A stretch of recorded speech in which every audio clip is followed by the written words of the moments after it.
Dust hung thick in the air as the sun cast a harsh glare over the auction grounds. Rows of wooden wagons lined the edge of the square, and townspeople gathered in small, murmuring clusters. It wasn't livestock or tools being sold that day, it was something far more unsettling. Women, mostly young, some barely more than girls, stood in a penned-off area like cattle, heads bowed, eyes hollow. They had no voice in the matter.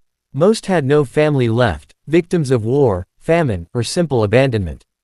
The town claimed this auction gave them a chance at survival, a new home, a new life. But everyone knew better. It was ownership disguised as mercy. At the edge of the crowd stood Samuel Hargrove, a weathered farmer whose name was whispered with a mix of respect and sorrow. A widower of 5 years, he had once been known for his large farm and joyful household. Since the death of his wife, he had become a man of few words, his eyes always scanning the horizon, as though searching for something long gone. He was not known for socializing, and certainly not for making public appearances. That's why his presence here today raised eyebrows. No one knew why he had come. He said nothing as the auctioneer began shouting names and numbers. He simply listened. The first girl was called up, Emma, 19, strong hands, no family, obedient. The bidding began. Samuel raised his hand silently. A few others competed, but when Samuel's price jumped higher, the others backed down. Sold. He moved not an inch, only nodded. Then came Lila, 17, quiet, skilled with mending. Again, Samuel bid and won. Lastly, Ruth, 18, fierce-eyed and defiant. She glared at the crowd, unafraid. Samuel's bid came firm and final. The crowd muttered, curious now. Why was the old widower buying 3 girls? As the auction ended, Samuel signed the ledger with steady hands. The girls were loaded onto his wagon. No one dared question him. His silence was heavier than any words.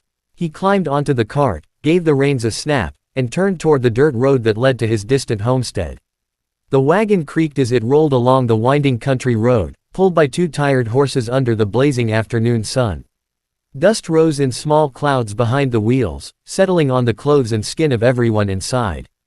The 3 girls sat in the back, stiff and silent, unsure of where they were going or what waited for them. Emma sat closest to the edge, her eyes scanning the passing trees and fields as if memorizing the path, just in case she needed to escape. Lila sat in the middle, hunched forward, nervously twisting a piece of fabric in her hands. Ruth, sitting furthest back, leaned against the wooden slats with her arms crossed, her sharp gaze fixed on the old farmer's broad back as he guided the reins. None of them spoke. What would they say? They didn't know each other, and they certainly didn't know him. Samuel hadn't uttered a single word since the auction ended. He sat straight on the front bench, one hand on the reins, the other resting on his knee, his face expressionless beneath the shadow of his wide-brimmed hat. The only sounds were the rhythmic clop of hooves, the groaning of the wagon, and the occasional call of a bird overhead. Time seemed to stretch out, the miles long and slow. Emma's thoughts drifted to her younger brother, taken from her months ago and never seen again. Was he still alive? Would he even recognize her if he saw her now? Lila silently mouthed prayers, hoping this man, this stranger, was not cruel like the others. Ruth, still seething with rage, clenched her fists until her nails dug into her palms. She had been sold once before. She knew what men like this could be. But something about this man was different. He hadn't looked at them like property. He hadn't even looked at them at all, really. His eyes stayed forward, focused on the path home. When the wagon hit a bump and Lila nearly tumbled, he stopped without a word, got off, checked the wheels, and helped her back up gently, saying nothing. His silence was not threatening, it was unreadable. The road stretched on for what felt like hours until the dense trees gave way to open farmland. Rows of wheat swayed in the breeze. A simple but sturdy farmhouse appeared in the distance, surrounded by a wide porch and a barn nearby. As the wagon rolled up the final stretch of dirt path, the girls sat up straighter, hearts pounding. This was it. This was where their new life would begin, or where it might end. The wagon came to a slow stop in front of the farmhouse, its wooden wheels groaning as Samuel pulled back on the reins. The horses let out tired snorts, their flanks heaving in the warm afternoon air. The 3 girls exchanged glances, each one filled with uncertainty and tightly held fear. The house before them was modest but well kept, white paint weathered by time, a few steps leading up to a wraparound porch, and long curtains fluttering in the windows. Smoke drifted faintly from the chimney, and the scent of something warm and rustic filled the air. It smelled like bread. It smelled like home, but none of them dared believe it was that simple. Samuel stood and stepped down from the wagon, his boots crunching softly on the gravel path. Without a word, he moved to the back and offered a hand to help them down one by one. Emma hesitated but took it. Lila barely lifted her eyes. Ruth refused and jumped down herself, landing with a small thud. Samuel didn't react. He simply nodded once and turned toward the house. "Come inside," he said at last, his first words since the auction. His voice was deep and quiet, carrying the weight of both command and tiredness. It wasn't unkind, but it wasn't soft either. The girls followed him cautiously up the steps. The door creaked open, and the scent of fresh baking grew stronger. Inside, the house was simple but clean. Wooden floors, sturdy furniture, a large table in the center of the room, and a few framed photographs on the wall. It felt like a place where real lives had been lived. Not just survival, but family. There was a worn but inviting warmth to it all. In the next moment, 3 young men emerged from separate parts of the house, drawn by the sound of the door. They were Samuel's sons, John, Isaac, and Matthew. All 3 were strong from years of labor, dressed plainly, and clearly taken by surprise at the sight of the girls standing silently in their living room. Samuel cleared his throat and gestured slightly. "These girls will be staying with us now. I brought them here for you." The room fell into stunned silence. Emma's breath caught in her throat. Lila's hands trembled at her sides. Ruth narrowed her eyes, already defensive. "For us?" John, the eldest son, asked slowly, stepping forward with confusion written across his face. Samuel nodded. "Not as servants," he said. "And not as property. They've been through enough of that. I bought them to give them something better. You need wives. They need a home. I'm not forcing anything. It's up to all of you now. You'll treat them with respect, or you'll answer to me." His sons exchanged glances, each trying to process what they were hearing. None of them looked cruel or unkind, only unsure. The girls, meanwhile, remained frozen, unsure whether this was a new form of imprisonment or something else entirely. Samuel gave one final look around the room and then added, "They'll have their own rooms for now. No one is to pressure anyone. Let things be. We've got time." And with that, he turned and walked out to tend to the horses, leaving 6 strangers in a room suddenly heavy with silence, uncertainty, and something else, possibility. The door creaked shut behind Samuel, leaving the 3 young women alone in the farmhouse with his equally stunned sons. No one moved at first. The air was thick with tension and awkwardness, as if time itself was hesitating, unsure how to proceed. Emma stood tall, trying to keep her expression neutral despite the nervous fluttering in her chest.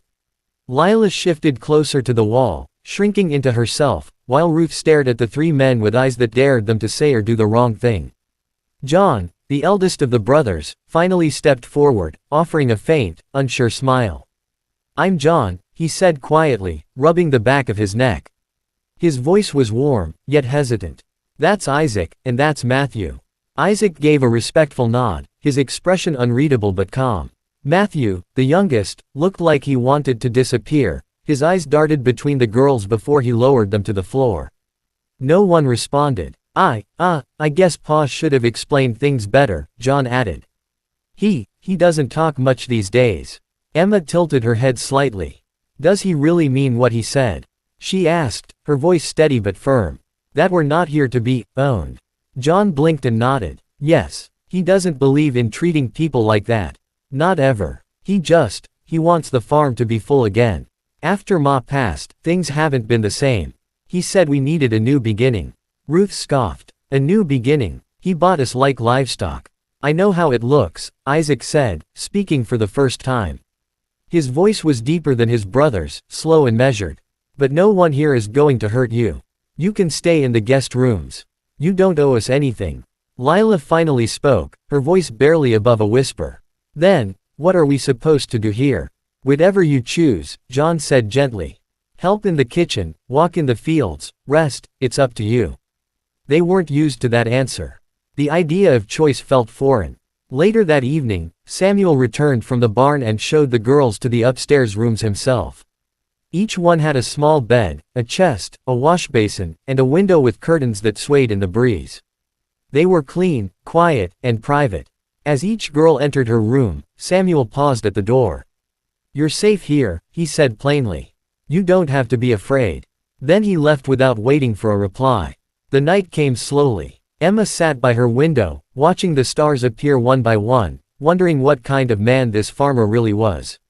Lila cried quietly into her pillow, her body still curled tight with anxiety. Ruth sat on the floor, her back against the wall, staring at the door, waiting for the moment when the truth might reveal itself, and everything kind would turn cruel again. But no footsteps came, no locks clicked, no orders were shouted, just silence. And for the first time in a long while, it didn't feel dangerous. It felt uncertain, yes, but not threatening. They were not prisoners here. At least not yet. The first few days on the farm passed in tense quiet. Though no harm came to the girls, the air in the house remained thick with unspoken fears and awkward silences. The promise of safety was there, but it hadn't sunk in yet, not really. Each girl carried invisible scars, and kindness was a language they no longer trusted. Ruth was the most outspoken of the three, and also the most defiant. On the second morning, she refused to come down for breakfast. When Samuel knocked once and said quietly, "There's food if you want it," she remained curled on the bed, arms crossed, staring at the wall. Later, when she did emerge, she walked out to the fields by herself, daring anyone to stop her. None of the brothers followed.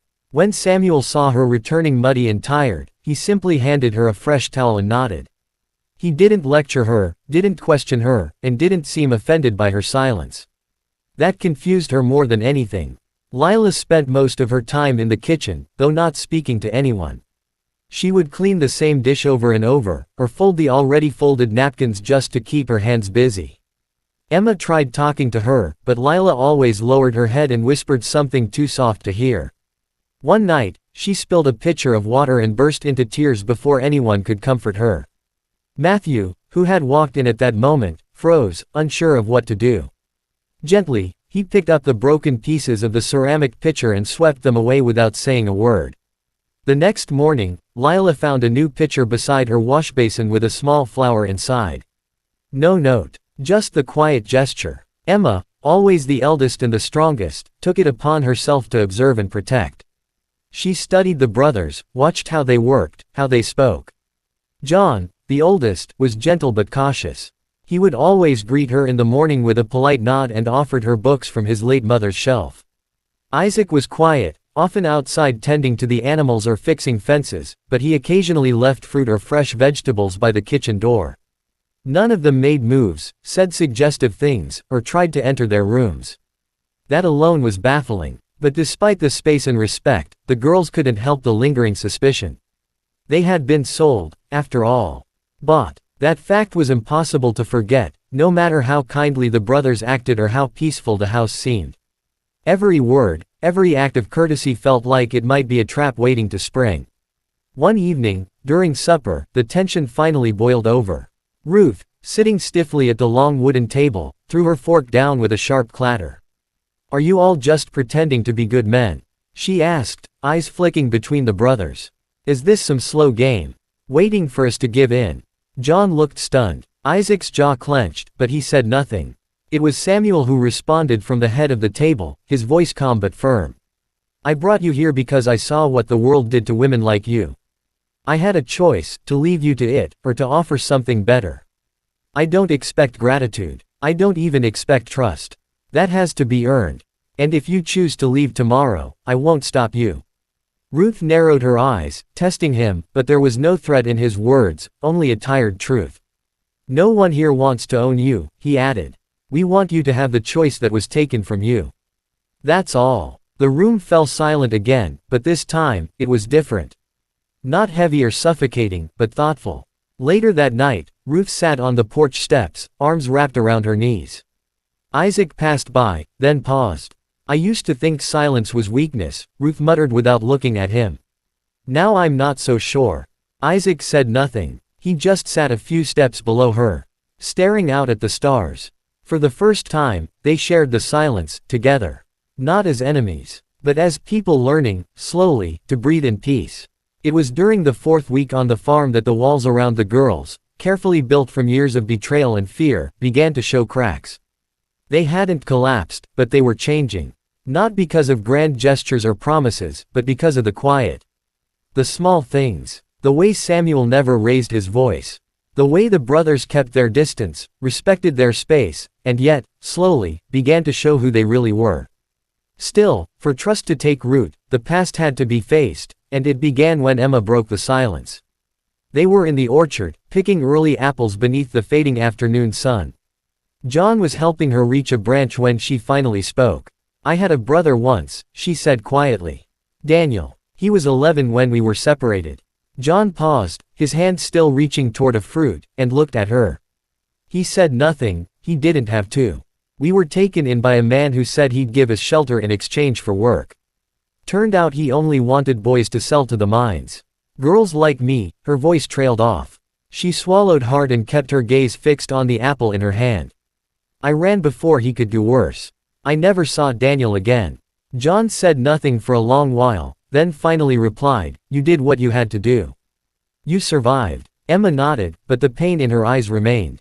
That night, a small wooden carving, a boy holding a lantern, appeared on her windowsill. John never mentioned it, and Emma never asked, but it stayed there. Lila's story came out differently. She didn't speak much, but one rainy morning, while she helped Matthew feed the chickens, a sudden noise, just a shovel falling over, sent her into a panic. She dropped the feed, backed away, and curled into herself, shaking violently. Matthew didn't ask what was wrong. He simply knelt beside her, kept his hands to himself, and said in a gentle voice, "It's all right. You're safe now. No one's going to hurt you here." Through choked breaths, she whispered, "He used to beat me for dropping things. Or crying. Or breathing too loud." Matthew didn't flinch. He simply sat with her in the mud until she calmed down. That evening, he left a hand-drawn sketch of a dove, delicate, free, soaring, on her pillow. She cried when she saw it, but for the first time, it wasn't from fear. In Ruth held onto her silence like a sword. But late one night, she found Isaac in the barn, fixing the fence after a storm. She stood in the doorway, arms folded, then asked without looking at him, "Why haven't you asked me anything?" Isaac looked up. "You'd tell me if you wanted to. If not, that's your right." She stepped forward, cautiously, her voice sharp but cracking. "Most men want to know everything so they can own it. Own you." "I don't want to own anything," Isaac replied. "I just want peace. For all of us." Ruth stared at him, then slowly sat down on a hay bale. For the next hour, she spoke, not everything, but enough. Enough to know she had once been taken by a man who promised marriage and gave her shackles instead. Enough to explain why she didn't trust handshakes, kind eyes, or calm voices. Isaac didn't interrupt once. He just listened, hammer in hand, fixing the fence while helping to mend something much deeper. That night, back in her room, Ruth took the chair from under the doorknob, the one she had wedged there every night since arriving. The change wasn't sudden, and the pain didn't disappear, but now, when they passed each other in the halls or worked together in the fields, there were glimmers. Shared glances, small smiles, tentative steps toward healing. The past was still there, but it no longer controlled them entirely. For the first time in a long while, the girls began to believe they might not have to live in fear. Not here. Not anymore. The shift in the house was subtle, like the slow change of seasons, barely noticeable day by day, but undeniable over time. What once felt like a place of uncertainty and silence was now filled with faint laughter, footsteps on wooden floors, and even the occasional sound of music drifting from the open windows. The fear had not vanished completely, but it no longer sat at the table with them. It lingered at the edges now, slowly pushed back by the warmth of human connection. Emma and John were the first to find something resembling comfort in each other. Their conversations, once stiff and cautious, had grown into natural exchanges, often lasting for hours over cups of tea on the front porch. John spoke of the farm's history, of his mother's garden and the way his father used to sing during harvest. Emma told him about the books she used to read to her brother, about her love for stories with brave girls who fought for their freedom. One afternoon, she found a dog-eared copy of a book she once loved resting on her pillow. Inside was a note, written in John's careful hand. I thought you might like to finish this one. Meanwhile, Matthew had found a quiet companion in Lila. Their bond didn't bloom in words, but in actions. Lila began joining him in the barn, brushing the horses or feeding the hens. She started humming while she worked, and one day, Matthew surprised her by pulling out a worn violin from a cupboard. It belonged to Ma, he explained. I used to play, but not in a long while. She asked him to play something. With hesitant fingers, he drew the bow across the strings, filling the barn with a soft, aching melody. Lila listened, eyes shining. The music became a secret language between them, and every evening after chores, she would sit nearby as he played just for her. Ruth, ever the fighter, resisted the change longest. But Isaac's patience was unshakable. He never tried to charm her, never pushed her. He simply worked beside her, day after day, in silence or quiet conversation. They repaired fences, gathered eggs, hauled water. One morning, she surprised everyone by joining him at the forge to help mend a broken gate hinge. Her hands were clumsy at first, but Isaac didn't laugh. He guided her carefully, offering advice but never condescending. Afterward, she wiped sweat from her brow and smirked at him. You're not as dull as you look, she teased. He chuckled, and for the first time, she laughed too. As summer deepened, the house took on new life. Meals were shared with genuine warmth. The girls no longer sat stiffly or waited for permission to speak. They laughed, interrupted, teased the brothers, and occasionally argued, but it was real, human, and free. Emma helped John build a small reading nook in the corner of the house. Lila planted flowers outside her window, brightening the porch with color. Ruth took over the stable, organizing it better than anyone ever had, earning even Samuel's quiet approval. Samuel, for his part, watched with a distant pride. He no longer needed to explain his decision. The farm was healing, not just the girls, but his sons too. The silence that had hung over them for years since their mother's death was being replaced by the soft noise of new beginnings. One evening, as the sun sank into a horizon of orange and gold, the six of them sat around a fire pit, listening to Matthew play a soft tune on the violin. Emma rested her head on John's shoulder. Lila leaned against the porch railing, watching fireflies flicker. Ruth sat beside Isaac, their hands not quite touching, but close. It wasn't perfection. It wasn't magic. But it was peace. And for the first time in a long, long while, it felt like home. The morning sky was streaked with soft pinks and golds, the kind of sunrise that felt like a blessing after a long storm. The air on the farm was quiet, but not with tension. This was a different kind of silence, one filled with expectancy and calm. Inside the farmhouse, warm light streamed through the windows, falling on polished floors, fresh linens, and vases filled with wildflowers gathered from the fields. The scent of baking bread and sweet herbs drifted through the kitchen. Samuel sat at the table, slowly sipping his coffee, his face more at peace than it had been in years. The farm, once weighed down by grief and solitude, now pulsed with life. Outside, John stood by the barn, adjusting the collar of his clean shirt, his hands shaking slightly despite himself.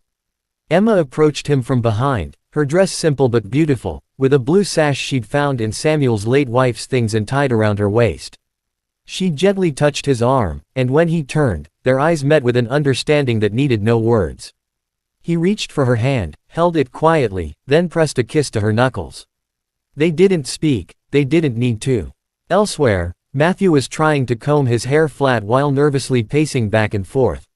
Lila, dressed in soft yellow and holding a small bunch of flowers, watched him with amusement from the doorway. You look fine, she whispered, stepping forward. Better than fine. He turned to her, swallowing hard. Are you sure about this?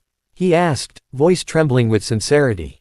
She smiled, tears forming at the corners of her eyes. I've never been more sure of anything. And then there was Ruth, standing barefoot in the tall grass behind the house, staring out at the horizon. The wind teased strands of her hair, and her arms were crossed tightly over her chest.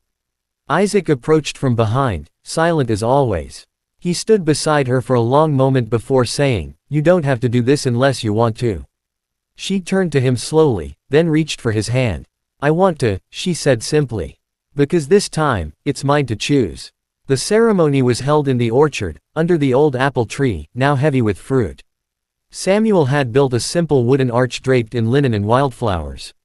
There was no priest, no town, no grand guests, only the six of them and the land that had brought them together. Each couple exchanged words not written in books but spoken from the heart, truths, promises, the kind of vows that are born from shared pain and chosen love. When Emma stood with John, her voice steady but full of feeling, she said, "You didn't rescue me. You waited until I was ready to rescue myself. And then you stood beside me." John replied, "You reminded me that gentleness isn't weakness. It's strength." Lila whispered to Matthew, "You were the first person who made silence feel safe." Matthew smiled, voice soft as his music. "You gave me reason to play again." Ruth, bold and unflinching, looked into Isaac's eyes. "I didn't think I could ever trust a man again. But you never asked me to. You just showed me it was possible." Isaac held her hands in his calloused ones. "I didn't come to fix you. I only wanted to walk beside you." When the vows were finished, Samuel stepped forward, not to speak, but to offer each couple a small blessing in the form of a family heirloom. For Emma and John, a leather-bound journal that had belonged to his wife. For Lila and Matthew, the old violin, polished and newly strung. For Ruth and Isaac, a hand-forged horseshoe, Samuel's symbol of strength and endurance. Afterward, the group shared a meal beneath the tree. There was laughter, gentle teasing, and music played by Matthew while Lila hummed along. Ruth even danced, barefoot in the grass, tugging Isaac into a clumsy spin that left them both breathless and grinning. As the sun dipped low in the sky and fireflies blinked to life around them, Samuel sat on the porch and looked out at the land, his land, now filled with laughter, hope, and the beginnings of new generations. He thought of his wife, of the years lost to grief, and of the day he saw 3 frightened girls being sold like cattle and chose to change the story. He didn't need to say it aloud. The farm, alive again, spoke for him. This family had not been born in the usual way. It had been forged in choice, in healing, and in love freely given.